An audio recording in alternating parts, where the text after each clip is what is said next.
Hello everyone, this is Ma'am Amano, and this lecture video is all about Big Bang Theory. And this Big Bang Theory is one of the theories that explains how the universe began. It is the leading explanation or most prominent accepted explanation of how our universe began. So this one is proposed by Georges Lemaitre and advocated by Albert Einstein. The cosmologists that support this theory of the universe claim that our universe is 13.7 billion years old, and they divided the history of the universe into a series of eras or time periods. Each era is distinguished from the next by some major changes in the condition of the universe. In this theory, energy and matter divided and became distinct from each other. At its simplest, it talks about the universe as we know it, starting with a small singularity, then inflating over the next 13.8 billion years to the cosmos that we know today. So it just explains how the small singularity inflated. Okay? When we say small singularity, the single point, the grape seed, the cosmic egg. Okay? And then when we say inflating, it means expanding, widening of range, widening of gap, lumalawak, lumalapad. So, but it does not explain where this singularity came from. It just explains how it expanded. Okay? No one knows where it came from. No one has a suitable theory for this one. Okay, so some scientists explains that the property of the universe is like a balloon as well. When you blow a balloon, inflating a balloon, lolobo siya ng lolobo, and then there will come a time na puputok siya when it reach its elasticity limit. Then we also have here the cosmological timeline of Big Bang Theory, Planck Era, Grand Unified Theory or God Era, Electroweak Era, Particle Era, and Era of Nucleosynthesis, Era of Atoms, and Era of Galaxies. Let me discuss this one by one.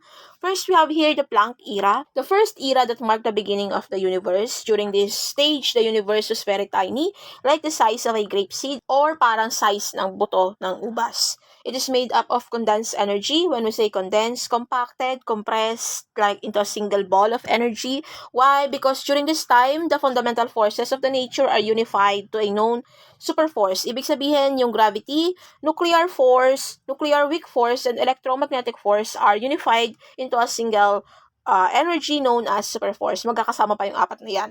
And then during this time, the universe was very, very hot, because again, this is made up of condensed energy known as superforce. And at the end of this era, the gravity froze out from the superforce. When we say froze out, nagmaterialize, humiwalay siya sa superforce. Therefore, the gravity is the one responsible for shaping the universe as we know it today. And then, the age of the universe on this era is 10 raised to negative 43 second old. Wala pang millisecond, wala pang seconds. Now, let me explain to you one by one the four fundamental forces and what they are. Okay, we have here the gravity, or also known as gravitational force. This is the force that attracts a body toward the center of the Earth, if you are referencing to the Earth, or toward any other physical body having a mass. So like what I said in the previous lecture, all objects have a mass, and therefore all objects have a gravitational force.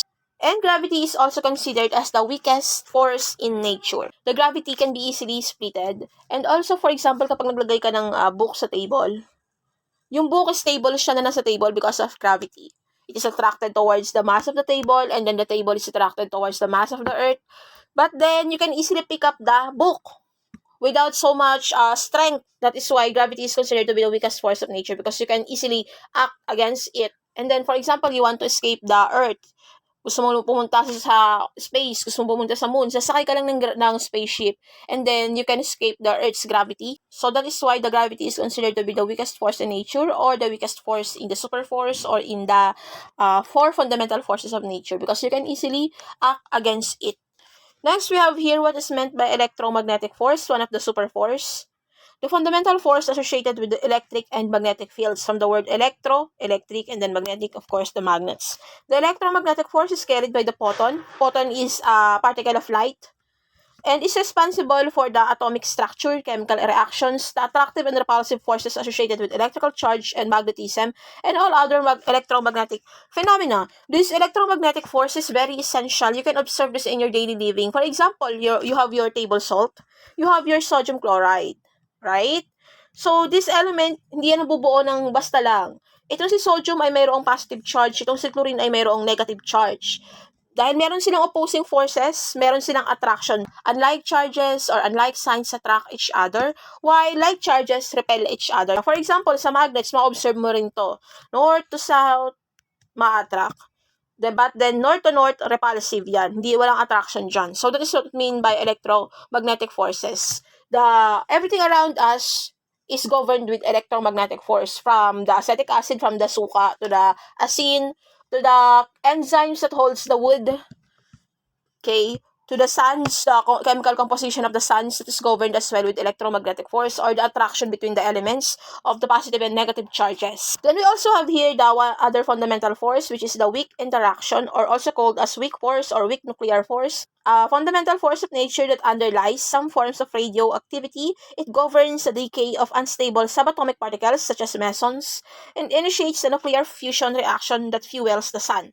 So itong weak interaction force, which is ay importante sa formation ng energy from the stars. So, katulad ng sun natin, which is a star. Okay. So, again, dito ang responsible sa nuclear fusion reaction that fuels the sun. The nuclear fusion is very important in our sun because without it, the sun will cease to exist, and therefore, the life on Earth will also cease to exist. It will stop. Then we also have here the fourth fundamental force, which is the strong force. It holds together the quarks. The quark is the fundamental particle that make up the protons and neutrons of the atomic nucleus, and further holds together protons and neutrons to form atomic nuclei. As such, this force is responsible for the underlying stability of matter. So, etong strong force ang nag-hold ng quarks. So, ang tatlong quarks, ito, di ba, alam natin ang atom ang smallest unit, but then we also have the simplest, most basic particles sa universe natin na responsible sa pagkakabuo ng neutron, ng proton, yun ay ang quarks. So, three quarks combined produces neutrons and protons. And then, ang force na nag-hold dun sa quarks na yon para makabuo ng neutron at ng proton ay yung strong force na tinatawag natin. And then, dahil nakabuo na siya ng neutron at proton, it can also hold together the protons and neutrons. Diba? Diba ito yung atom natin, for example. Diba ang parts ng atom, we have nucleus, tapos sa nucleus merong proton, tapos merong neutron. So, ang force na responsible po dyan para magkaroon ng stability. Kaya siya nasa gitna ay para stable yung atom. Nasa center yung mass, yung stability. So, ito yon. Ang responsible to hold that stability is the strong force. Without that, the atom will collapse. The electrons will flow out everywhere. So, tapos andyan diba yung electron? Dyan ang electron. Okay. So, that is why the strong force is responsible for the stability of the atom. When we say atom nuclei, for example, helium, ang atomic number ng helium ay 2, so andito yung proton at neutron sa gitna, or nucleus or nuclei kung tawagin, tapos yung helium merong 2 electron. So, yun ang ibig sabihin natin atomic nuclei, yung atoms sa periodic table of elements natin. Next era is the Grand Unified Theory or GUT era. It began when the superforce is split into two types of forces, which is the gravity and GUT force. So, nung humiwalay si gravity humiwalay dun sa ating superforce, ang nangyari, yung tatlo na to ay tinawag na GUT era or Grand Unified Theory of Forces. Okay?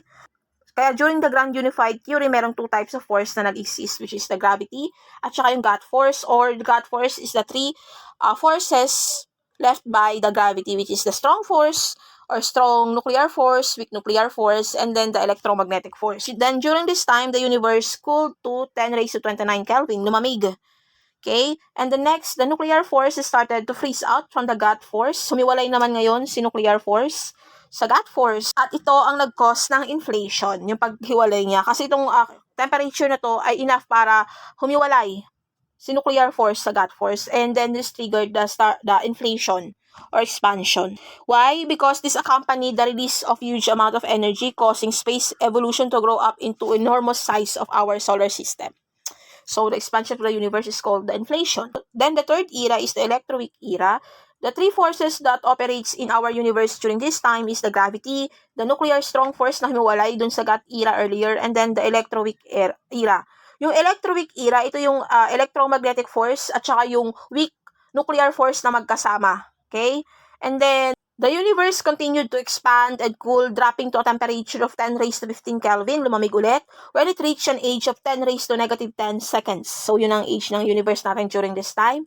Then, electromagnetic and weak forces started to freeze out from the electroweak. Naghiwalay naman ngayon si electromagnetic and weak force during this time. Ayan, humiwalay na finally separating. So, during this era, magkahiwalay na yung electromagnetic force at yung weak force. At the end of the era, all four fundamental forces were forever distinct or magkakahiwalay na yung apat na four fundamental force. Next, we have here the particle era. When the fundamental forces were finally separated, ordinary particles started to form. Throughout the particle era, there was spontaneous creation and annihilation of particles. Photons, which is a particle of light, collided with another photon to form matter and antimatter. When we say matter, diba, ito yung observable, ito yung nahawakan natin, ito yung everything around us, ito yung naamoy natin, ito yung hangin, ito yung everything that surround us. And then yung antimatter, yun yung opposite niya. So, what is antimatter? It is the opposite of matter. Kapag nagsama yung antimatter and matter, magkakaroon ng annihilation. Or, pagsabog, pagkawala, explosion, masisira lahat. So, yun yung nangyari sa age ng particle era.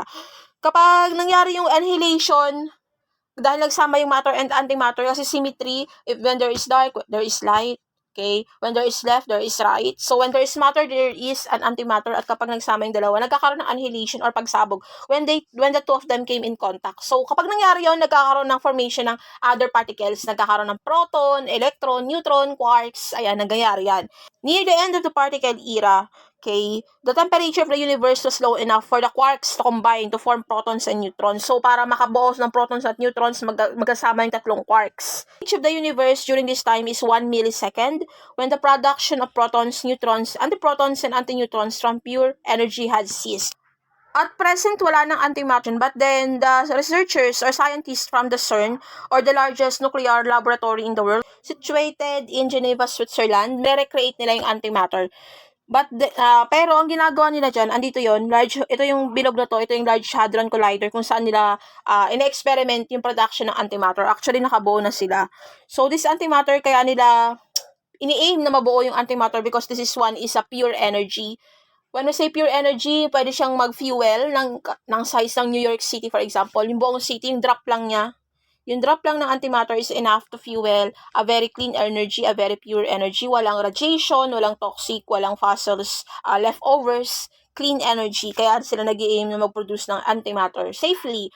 So, yun yung experiment sa CERN na ginagawa ngayon at nagawa na nila, but then they are still on the process of continuing their research. So, katulad ng sinabi ko, kapag yung antimatter nagkaroon ng contact sa matter, magkakaroon ng annihilation. Everything will explode, will perish, magkakaroon ng massive explosion, mawawala lahat, magkakaroon ng disruption. So, ang ginagawa nila, nakalutang lang si antimatter sa isang canister. Meron ng object na nagre-levitate nung antimatter dun sa gitna ng canister para hindi siya magkaroon ng contact dun sa object.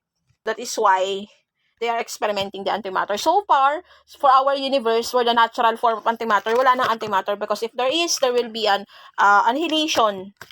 Everything will be lost, okay? Then we have here the era of nucleosynthesis. After the annihilation of antimatter, heavier nuclei started to form by fusion of proton and neutron left over. At the end of this era, a temperature of the universe dropped to 10 raised to 9 Kelvin.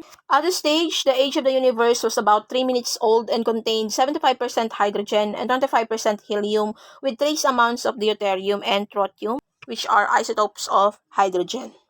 Next, we have here the era of nuclei. The expanding universe consisted of plasma of hydrogen nuclei, helium nuclei, and free electrons. This condition of the universe lasted or was held for about 500,000 years.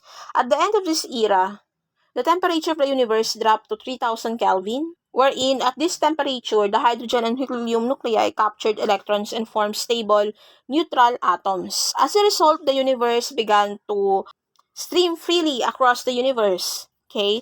These photons are known today as cosmic microwave background. This is the orange light that you see when you cook your food in the microwave. That is the example of the trapped photons. And then, para ma-visualize ninyo yung plasma, try putting a grape on the microwave and heating the grape. At the end of this era, the first 25 elements of the periodic table were created. Then we have here the era of atoms and era of galaxies. The universe consisted of a mixture of neutral atoms and plasma. These proto-galactic clouds are where the galaxies will be formed, or baby galaxies as we call it. The first generation of stars was formed within these clouds, which transformed the clouds into galaxies. However, the heavier elements could not be formed having the amount of energy provided by the stars in the galaxies. The needed energy was derived from the bursting of stars known as supernova. So that supernova provides the energy to synthesize the heavier elements such as copper, gold, and uranium. The rest of the natural elements in the periodic table were formed from supernova. The universe was about 1 billion years old when young galaxies started to form. Then the continuous creating and bursting of stars provided the energy that led to the production of the elements that were later used for the formation of the planets. So that is all for the Big Bang Theory.